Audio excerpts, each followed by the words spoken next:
Ça va? Bon, merci beaucoup d'être là.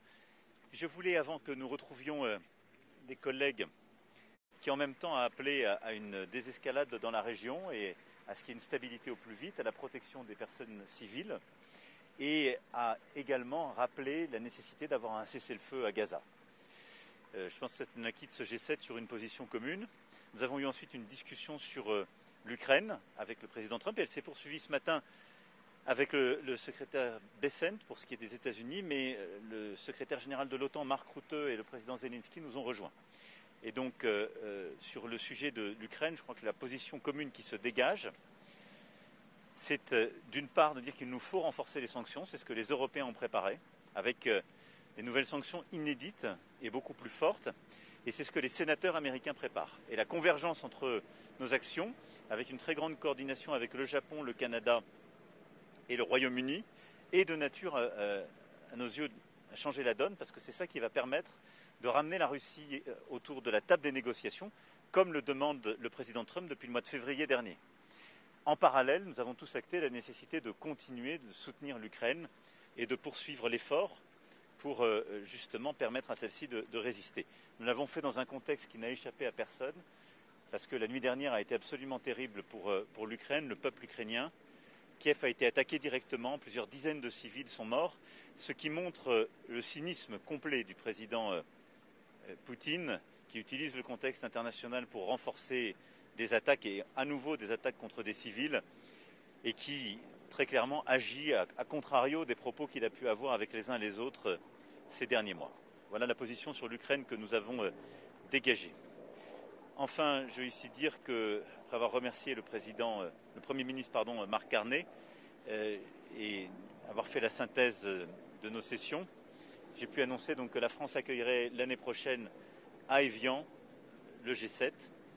Et c'est là aussi une manière pour nous de poursuivre ces travaux. Et dans une ville, un département, une région qui ont montré une vraie volonté, un vrai attachement à accueillir ce grand rendez-vous international. Et je veux ici remercier tous les élus locaux qui ont été très mobilisés dans la préparation de ce travail. Ce sera pour nous une manière comme nous l'avions fait à Biarritz en 2019, de poursuivre ce travail avec aussi des formats qui changeront, mais j'aurai l'occasion d'y revenir. Je vais maintenant répondre à vos questions. Monsieur le Président, au moment où on se parle, le président Trump semble plus que jamais sur le pied de guerre en Iran, si on en croit plusieurs médias américains. On semble bien loin du cessez-le-feu que vous évoquiez hier, non? Alors écoutez, le cessez-le-feu, comme dites, c'était surtout le président Trump qui l'évoquait hier. Et vos collègues d'ailleurs qui l'ont interviewé comme CNN l'ont écrit. Et quand le président Trump dit « je dois rentrer parce qu'il y a des discussions en cours, on va parler et il faut parler », ça s'appelle des discussions généralement pour cesser le feu.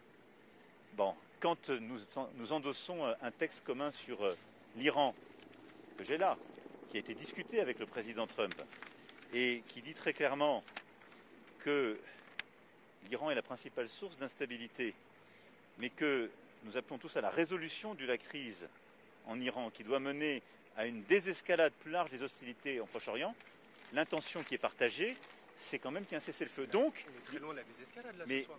vous constatez comme moi qu'il y a sans doute eu un changement d'avis. Mais je ne suis pas responsable des changements d'avis de l'administration américaine.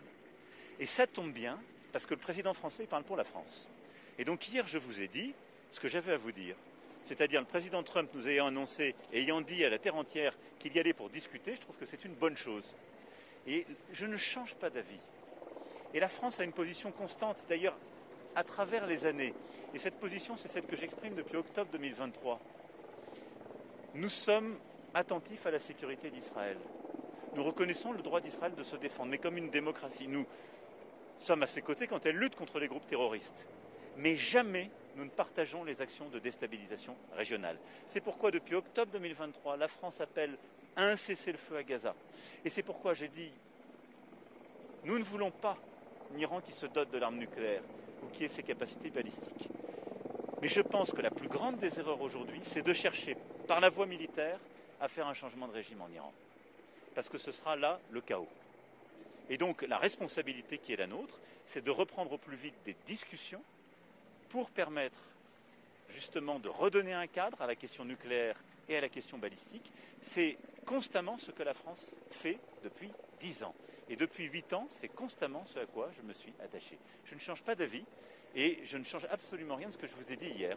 S'il y a des dirigeants qui changent d'avis, c'est à eux de répondre de ces changements d'avis, pas à moi de les commenter. Et vous pensez que c'est ce que cherche aujourd'hui le président Trump, un changement de régime? Quel est le message que vous lui adressez Je ne aujourd'hui? sais pas, mais je ne suis pas un commentateur de l'actualité. Vous êtes un interlocuteur. Oui, et donc j'ai dit ce que j'avais à dire. J'ai dit la même chose que ce que je vous dis au président Trump hier. Et donc je considère qu'on a besoin des États-Unis d'Amérique pour faire revenir tout le monde autour de la table. Voilà. Et je vous ai dit exactement les objectifs que nous partagions, c'est-à-dire oui à ce que l'Iran n'ait jamais l'arme nucléaire. Oui pour contenir le nucléaire civil et l'encadrer de manière internationale. Oui pour réduire son programme balistique. C'est ce sur quoi nous œuvrons depuis là aussi 8 ans. Oui pour réduire toutes les aides aux groupes régionaux qui créent la déstabilisation depuis tant d'années. Non aux frappes sur les infrastructures énergétiques. Non aux frappes contre les populations civiles. Et non aux actions militaires qui conduiraient à un changement de régime, parce que personne ne sait dire ce qui vient après. Et diable, collectivement, nous n'avons pas vu les conséquences que ça avait dans la région ailleurs. Est-ce que quelqu'un pense que ce qui a été fait en 2003 en Irak était une bonne idée? Est-ce que quelqu'un pense que ce qui a été fait en Libye la décennie précédente était une bonne idée? Non. Moi, je pense aussi à nos amis de la région, en Irak, au Liban et ailleurs. Il faut les aider à réduire tous ceux qui, en effet, menacent leur sécurité, mais ils ont besoin de tout sauf du chaos. Et donc, là-dessus, la position de la France est claire, elle est inchangée, et je la réaffirme avec beaucoup de force.